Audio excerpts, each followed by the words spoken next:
Hey guys, welcome back to my channel. My name is Abby, and today what we're going to discuss is how to make £4,000 in profit minimum when it comes to rent to rent. But before we get started, I want you to subscribe to my channel, turn that bell notification on so you get alerts every Wednesday at 7 p.m. on our place.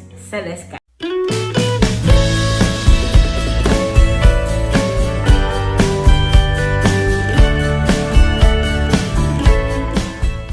Okay guys, welcome back to my channel.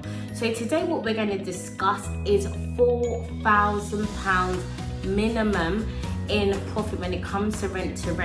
So I'm going to make things as simple as pie for you so you can realize that it's not actually hard in order to make £4,000 in profit.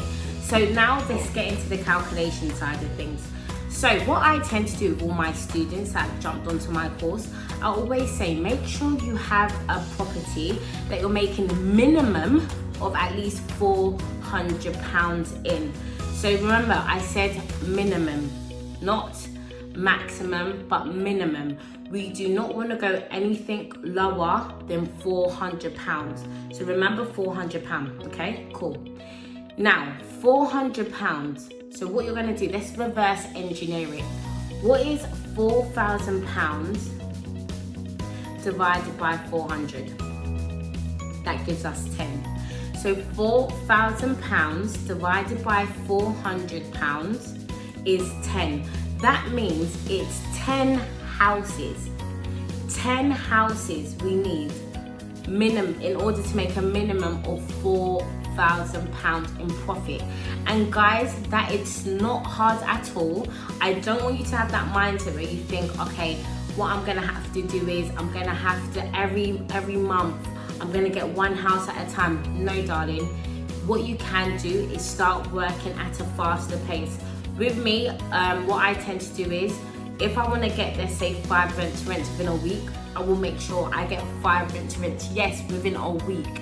Literally, because I make sure I don't do money down, so I get as much houses as I can, let it out to the market, get the tenants coming in, and then provide the landlord the guaranteed rent. So what I'm trying to show you today is it is not hard. It is not hard to make £4,000 minimum in cash. That £4,000 it could be higher than what you're making from work. It literally could be higher from what you're actually making for work. Take that in. So what I'm telling you today is do not procrastinate if you want to get into property. You don't need to have good credit to get into property because you're a property manager. You're just managing the houses, and that's exactly what people need to understand. You're actually just managing the houses and you're collecting a profit on top. You're literally dealing with the tenants, you're dealing with the marketing side of things, you're dealing with everything there could be. But also when it comes to the maintenance, some rent to renters will be like, oh, we do all the maintenance side of things. What I tend to do is anything maintenance side, that for me personally is only cleaning. Only cleaning. I don't deal with a broken boiler. I don't deal with a hole in a wall, damp, all of that type of stuff I don't deal with. If there's anything wrong with the property that's got nothing to do with the tenants, I make sure I let the landlord know so then he can pay for it to fix it, because everything in a property should be covered anyway and insured. And that's what people tend to not realize.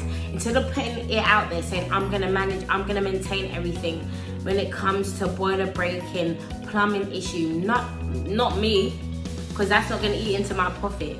And this is what you guys need to tend to understand. And when you do this, you're gonna understand more like, oh my gosh, rent to rent is actually not hard. Rent to rent is not a thing where it's impossible to get started. It doesn't matter, once again, that if you don't have good credit.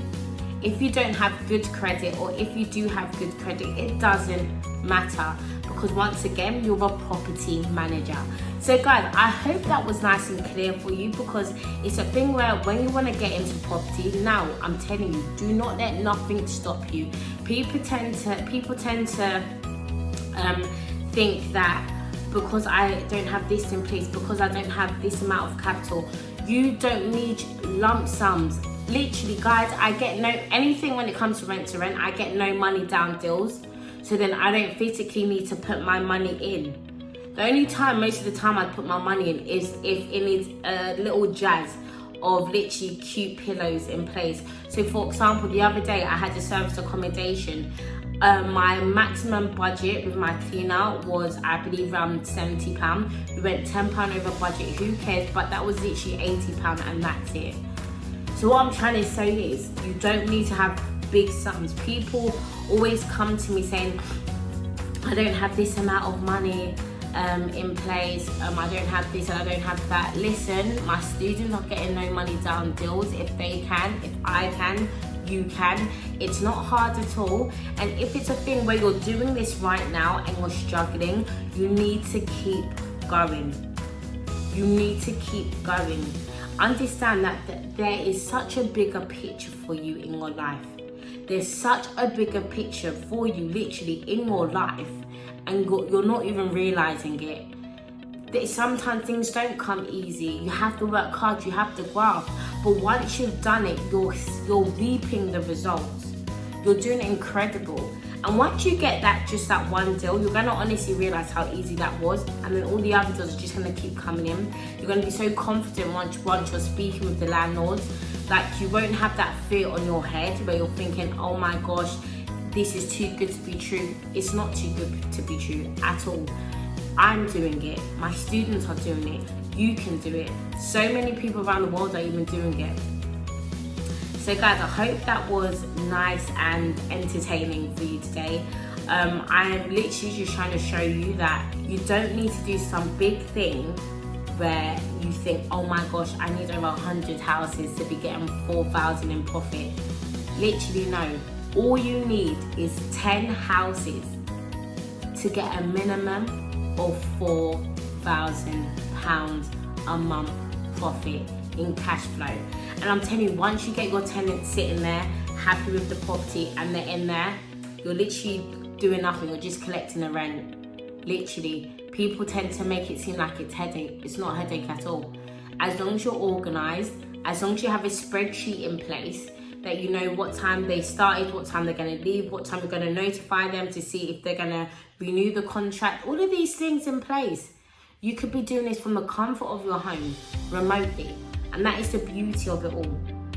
So guys, I hope that was exciting for you today. I hope that was insightful. Before we leave today, make sure you comment down below. Tell me, did you enjoy the video? Also, make sure you add me on Instagram. It's @Oniru. And before we end today, make sure you subscribe to my channel, turn that bell notification on, so you get alerted every Wednesday at 7 p.m. when I post. Thank you so much for watching today, guys, and I'll see you next week. Okay, bye.